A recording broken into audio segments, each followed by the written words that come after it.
Kylie Kazel, welcome to GMA Integrated News Interviews. And you are here to promote My Father's Wife.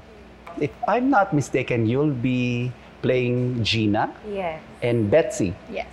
Paano niyo sila papakilala sa mga Kapuso viewers?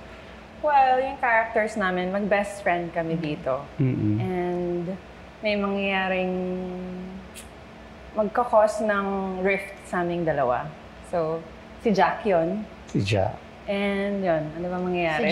Si Gina is yung Oh my bait na gosh. friend. And syempre, Oo. si Betsy yung gitarang friend. So, medyo parang kontrabida ba yung role mo dito? Kontrabida. Kontrabida. So, hindi mo na For every bida, there is a kontrabida. So, hindi mo na pinakawalan yung streak nung sa Ayaw abot po kamay na nila. pangarap. How comfortable are you pagdating sa mga kontrabida roles? Well, since abot kamay, almost more than 2 years naming shoot yung show na yun. So, I'm very comfortable. Pero, I guess, I really just dive into the role. Tsaka pag kontrabida kasi, I get to play with it. So, yan. I like it better. I would say it's challenging, pero masaya. Sabi mo, Kylie, kanina na na-in-love ka doon sa pagiging kontrabida niya. Yes. Kasi pag pinapanood ko si Kazel, it's not... hindi ako na-OA yan sa portrayal niya, na kontrabida ako sa kailangan lahat malaki, lahat performative. No, it's very real pa rin yung... Like, pag tinitignan ko siya, I still see the character. It's not acting. It feels very real. So, naapektuhan ako. And that's what I appreciate about her performance. Oo nga. Oo. And totoo din yun. You have more fun when you're kontrabida. And I see that naman. Na talagang, Well, aside from friendship, itong My Father's Wife is about betrayal. yes. Wow. Siyempre, di ba? Everybody loves a betrayal story. Yeah, because the Paano revenge nyo- story after. I mean, anong klaseng betrayal ang ipapakita nyo doon sa kwento? What I love about our story is both of us sort of betray each other. It's not just Betsy to Gina. Actually, kung tutuusin, mas nauna si Gina. Na, yes, mag-betray talaga. And So there's a certain that's what I kontrabida love. in you. Yeah, very complex yung characters, which is why I accepted the role. Kasi nung binasa ko, oh my God, Gina's not just mabait, mapagbigay. She's very human. Bumigay siya sa temptation, which caused Betsy to get really angry. Ayun. Oo. So, siya talaga yung reason. I am the reason. That's very new to a story, di ba? Ako yung dahilan kung bakit nagalit siya. Ikaw naman pala eh. I know! Watch it, guys! So, wait, parang hindi yata ikaw ang kontrabida. Siya ang kontrabida sa buhay ni Sa Betsy. buhay ni Betsy. Oo, ni Yeah. Betsy. Pero wait, how is it working with Jack and of course, Gabby Concepcion is here. How is it working with them? Si Jack, I've worked with him sa Bolera, so I know how hungry he is to improve then in the craft. Si Sir Gabby naman, super para lang siyang kaedad namin. He's so open with us and very playful din. So, mawawala yung yung kaba mo. Kasi syempre Gabby Concepcion. So, he helps us get comfortable. Pero iba yung kwent kasi sila yung, you know. Oo. May ganon. May Kind of intimate. May ganon. Pero yun nga, he's very, very light to work with. So, you wouldn't think na, oh, Gabby Concepcion. Parang kailangan stiff. No, he is very professional. Kaya nagagawa mo yung kailangan. Palatawa din Oo, parang he's super kalog. Lalo na yung interview natin. Hindi matapos-tapos yung interview din. Paano nyo inaral yung character niyo? Kasi di ba, bago mo gampanan yan, pag-aaralan mo yan para malaman mo bawat dimension ng galaw niya eh. Siguro, when you're first given a script, actually, pa lang, when they present the show pa lang to me, nagna-notes na ako. So, I'm sitting with our producers and our writers, and they present the show, ito yung character mo. Ngayon, doon pa lang iniisip ko na kung ano yung character arc niya. Kung anong klaseng tao siya, paano siya magsalita. And then, when I get the script, doon ko na i-mark yung journey. Kasi you have to know, at least, kasi iba pag teleserye, you don't know where they're really going. But you have to know at least the beliefs ng character mo at kung ano pinaglalaban niya. Para at least, kung saan ka dalhin ng script, totoo ka pa rin na you're still very honest. Hindi ka natatakot pag gano'n? I like the challenge, pero ayoko nang pag lumilihis na. Minsan kasi, lumilihis eh. Pero ano naman, open naman kami sa director namin na if we feel something isn't faithful to the character, sasabihin namin. Pero that's how I start. Minsan din, I try to dress like them, tapos pa-practice ko kung paano magsalita. Para lang pagdating sa set, hindi ako masyadong nangangapa. Hazel, ikaw? Yung social status kasi ng character ko is very, talaga siya eh, she grew up with nothing. So, she's very desperate to change her circumstances. So, I had to really look kung ano ba yung sa buhay ko that I'm most desperate about. So, yun. Ganun din how she talks, ano ba yung mga values niya, yung morals niya, and how far is she willing to go to get Where what she did it wants. take you? Yung inaalam mo yung, ano ba yung wala ako?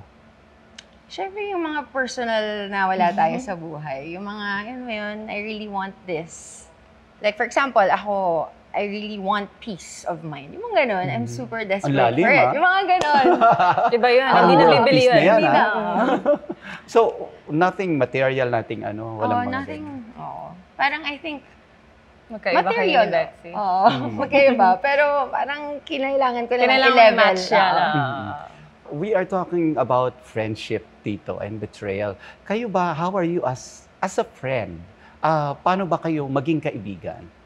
I'm very protective of my friends and family. I didn't know I had that streak until recently. Ganyan ko lang siya na talaga. We're outside, nasa public kami, and even though I'm Kylie Padilla, pag may nangyayari, talagang susugod pala ako para protektahan niyo. Nakakalimutan ko kung sino ako. I sometimes forget. Yeah. I'm that protective of my kids, my family, and my friends. Non-negotiable yan pag kids. Oo, but I didn't know kasi na ganun pala ako gigil protekta ng mga mahal ko sa buhay. Oo. Is it? Well, I don't think it's a bad thing. I don't think it's a bad thing, pero syempre, we need to be a good example. Kalmado pa rin para tama yung pag-iisip ko. But I like that about myself. Na ganun pala ako. Oo. Ako din, I'm very protective. Yeah. I'm very generous, very giving. And I keep my, I don't know, siguro pag tumatanda ka na talaga. Small. Oo, you keep your circle Pero small. super kasi, solid. Oo. Solid. So yun, I am very loyal to my friends. That's right. And this also talks about betrayal. Kayo ba na-betray na kayo? I think everyone naman, lalo na at this age. Gusto ko yun talaga at this age. No, Talaga. kasi, di ba yung mga ganyan challenge, kasama talaga siya sa buhay. It's part of growing as a person. And dalawa lang naman yan. You're either going to grow from it or madadala ka, matatrap ka na doon sa nangyari sa'yo. So, magpapatawad ka ba or you're gonna hold grudges towards What is the people? biggest incident sa buhay mo na talagang na-betray ka? Yung talagang iniyakan mo. My parents' divorce was a hard one. Really? Yeah, that's yun yung number one. Paano mo siya? Hazel, you're next. Ano daw? May follow-up question. Pero hindi. Paano mo siya nalampasan? Overcome. You know what? I'm still working through it. Until now? Yeah, because ano siya eh. Di ba lahat tayo may merong childhood trauma na kailangan i-heal. Minsan nadadala pag hindi siya na-heal. Meron kang mga ghosts from the past? Meron pa rin ako. Pa rin. I'm still trying to heal it. Mostly for my kids. Kasi, di ba, may yung saying na breaking the pattern, ayoko na i-pass sa kanila. Kasi pwede ko sabihin na I'm healed, I'm okay. Pero yung actions ko naman yung hindi match. Betrayal. Well, nothing that major naman. Siguro pagdating sa friends, wala ding major. I guess yung mga petty lang na tampuhan. Pero ako kasi I'm the type of Normally kasi person. di ba yung betrayal, parang hindi mo ina-expect na mangyayari. Yes. Mm-mm. Ayun, I just let go. I'm very open naman. Pagka nag-sorry, okay lang naman sa akin. Pagpatawad ka. Oh, pero of course, you set boundaries this time. It's not going to be the same. I'm very forgiving, but it's hard to forget.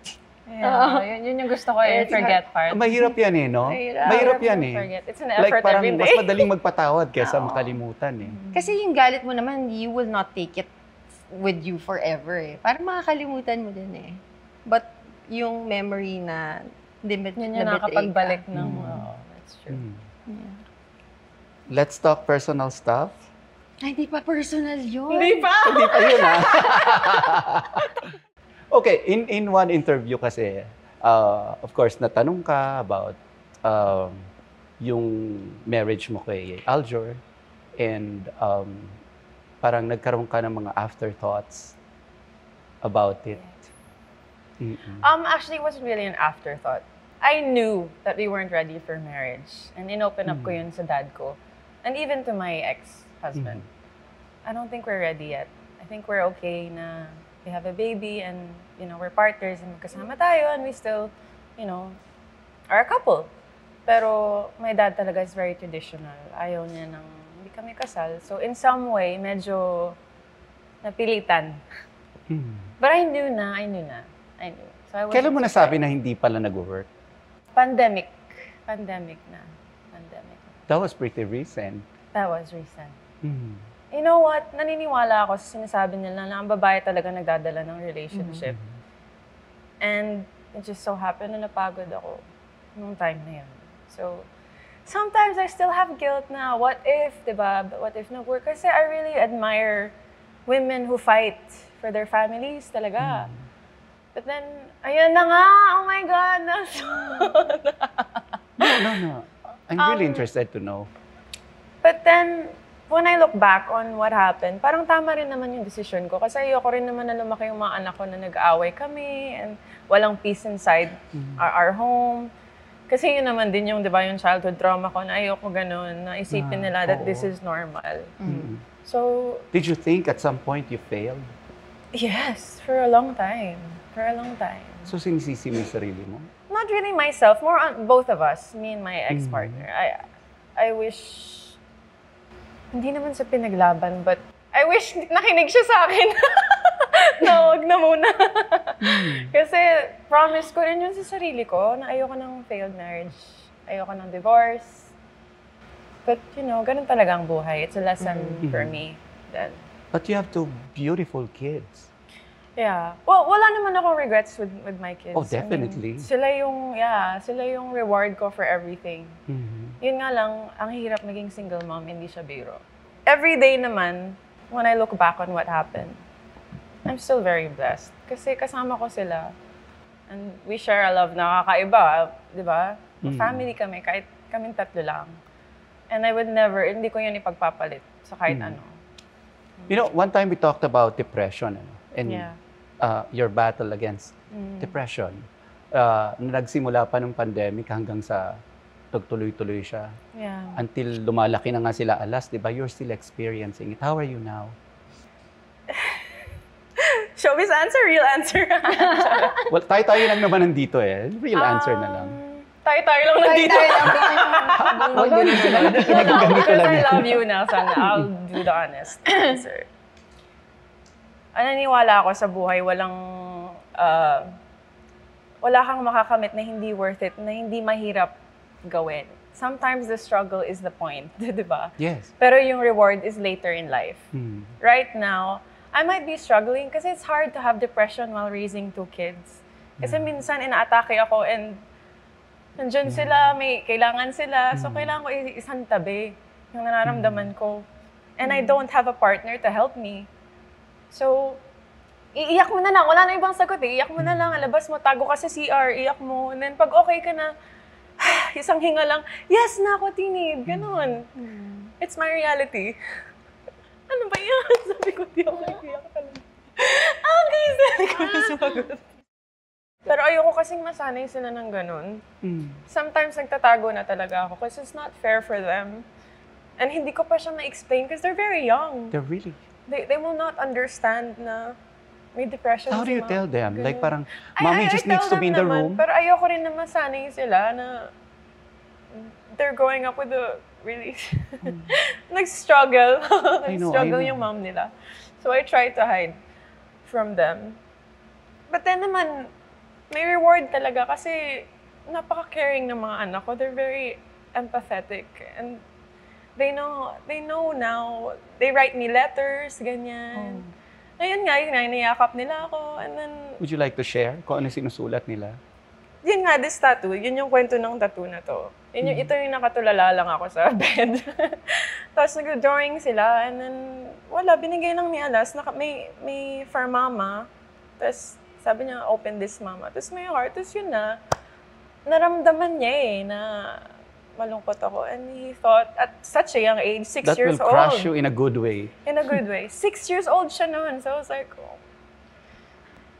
At least they know how to comfort someone if ever needed. And baliktad. I say sorry to my children all the time. And they return it to me. They say sorry also. Kasi ayoko lumaki kami sa bahay na walang ganong connection. Kasi you'll fight. Normal yun. Mag-aaway tayo. But yung repair, yung pinaka-importante na, I'm sorry, di kita naintindihan, medyo uminit ulo ko, pero gusto ko malaman mo, mahal na mahal kita, and tanggap kita, how you are, who you are, all of it. All of you in your mess. Gusto ko ngayon pa lang alam nila yon.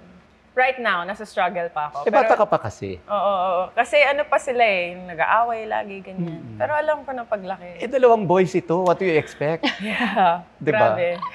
alam mo yan. Ang hirap ng boy.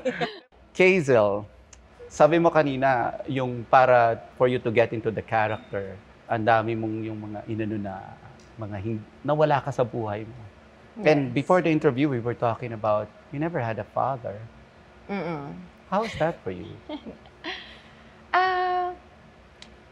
Well, growing up, and since never ko naman siya na-meet, I never really had the longing. Siguro it would... Until now, wala. Wala ngayon. Pero nagagamit ko siya pag kailangan ko. All those years, parang I tried maybe hiding it or like denying it na I wasn't affected until I joined this workshop.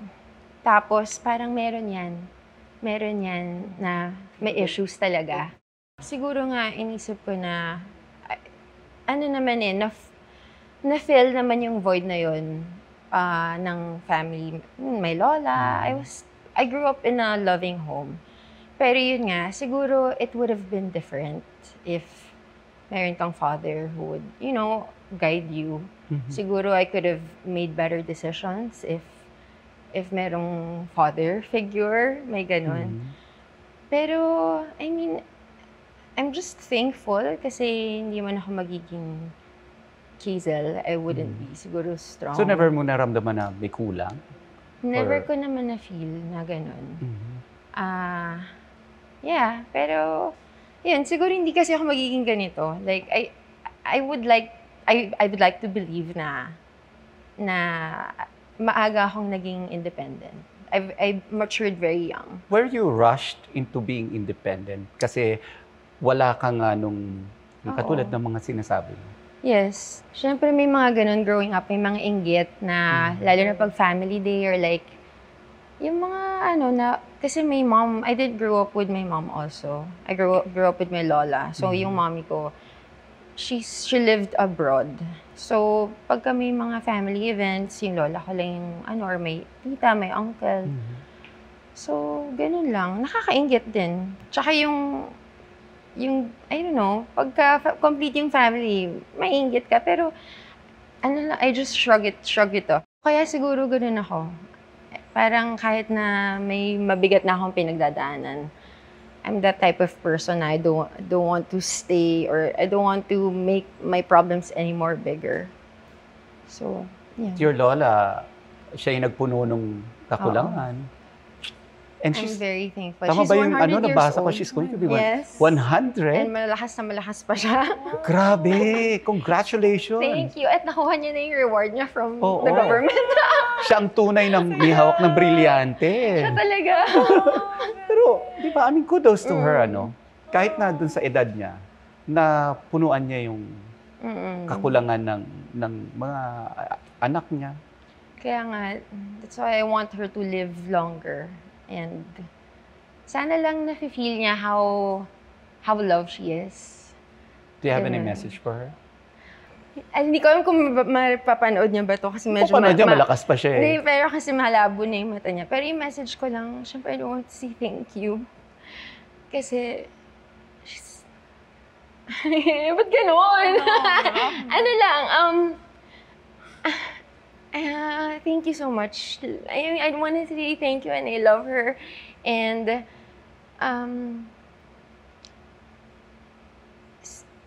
I am who I am today because of her. Yung values ko, most of it, siya talaga yung nagturo sa akin lahat. So, Madami yung commonality. Yeah. Oh. Ikaw ba, may message ka sa mga anak mo? Oh gosh. Wait, ayoko na umiyak. Ayoko na umiyak. Hindi ka naman. Boys, you know how much I love you. And I'll always be here for you. And I'm sorry if ever may failure ako.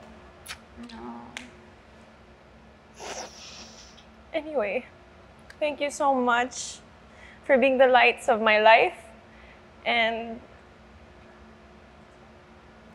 you boys are everything to me. I wouldn't be here if it wasn't for you guys. I wouldn't still be fighting. Hindi dahil sa inyo. And I love you so much.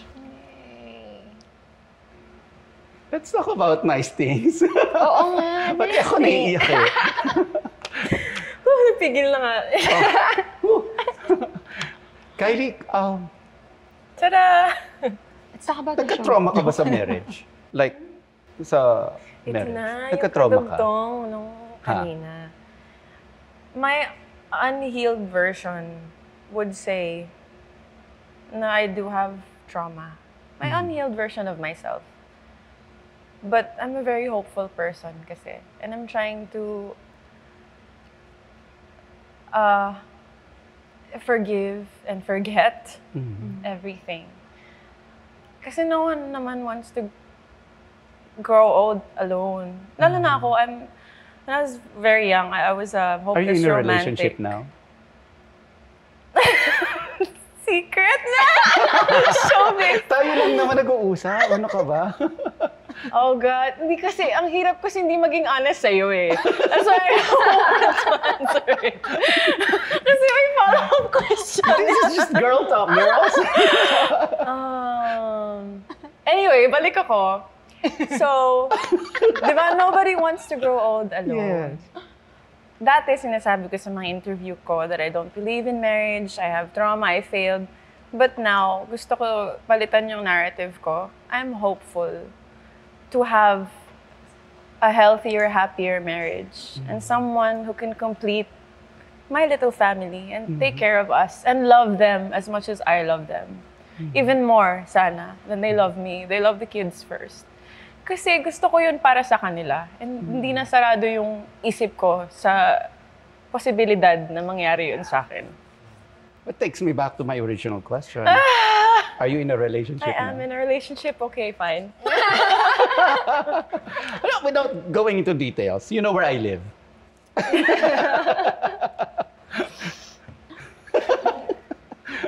Are you? I am in a relationship. So yun yung, that's why, di ba, sabi ko sa'yo, you have that happy glow. Thank you. But I think this glow is my hard work, not because of my relationship. But syempre, di ba, I mean, making a relationship work, that's still partly your job. Yes. Pero I think, totoo talaga yung you still have to do your own construction, under construction yung Yeah. Kasi marami din talaga eh. And kailangan ko aminin yun sa sarili ko na baka ako din yung problema, hindi lang yung tao. So you're not Kasi- closing your doors to No, marriage, no. to remarrying again, Kasi yung saya naman. and having more kids. More kids baka hindi na. I think Why? kota na ako. Hindi na Talaga? kaya ng katawan ko. Totoo, bata ka pa. Yeah, but nabinat ako, di ba? So Oo. parang it's scary kasi once na mabinat ka, posibleng mangyari ka agad. Ulit. So, ito, tanungin mo kung gusto pa niya na baby. Hindi, ito. Syempre. Tatanungin ko, I want how's to your have heart? fun. My heart is happy and healthy. I love it! At this like, Tamang My sagot. heart is focused on my growth. Hindi ganun. But are you also in a relationship? Yes. Happy naman. Happy naman. Parang Happy naman. happy naman ba? Sige na nga, happy na lang din. Kaya ako happy. Di ba nga, shrug it off? Yes! Oo, oo. Ayun. Pero wala kang, doon sa relationship mo, wala kang nadadalang mga... Madami. Pero How do you ano deal na? with it? Wala eh. Kasi ganun no? Like parang di mo maiiwasan what? talaga eh. Ang marriage talaga is, you both need to fight for it. Hindi ibig sabihin kinasal na kayo, tapos na yung laban, tapos na yung kwento.